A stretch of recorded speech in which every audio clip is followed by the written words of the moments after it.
Good morning. May share pala ako sa inyo. Naano ko lang din 'to. Siguro tama rin naman. Pero baka gusto niyong gusto niyong gayahin. Pagkakain kayo sa umaga, huwag kayong kakain. Huwag wag. Etis yun Huwag niyo, sa mga mga feeling yang feeling katulad nating feeling yang. Yan Ang unang-unang niyong subo, hindi kanin. Kundi ang una niyong isusubo ay plus gulay. Siguro mga ilang subo ng gulay. Yan tatandaan niyo. Sa mga feeling yang, katulad natin. Ang unang isubo ay gulay. Mga ilan, siguro excuse me. Dami ko na nakaing hangin Unang isubo, gulay. Gulay. Kung kumain ka ng bawang bawang.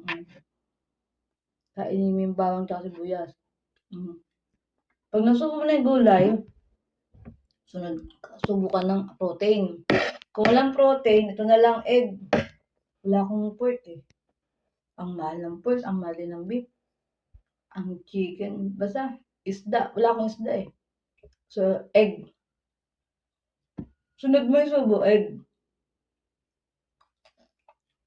Pag natanggap na ng tiyan mo yung gulay, yung protein tsaka mo na banatan yung kain.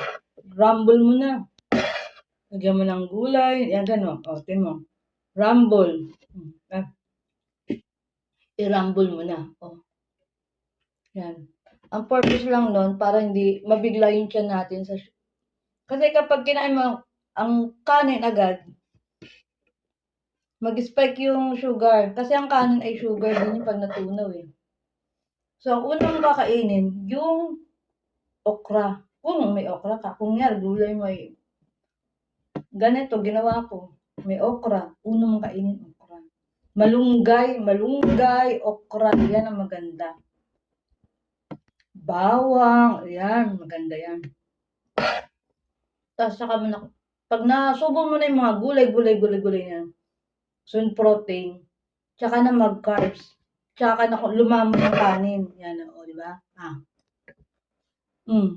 Dami ka na. Pero,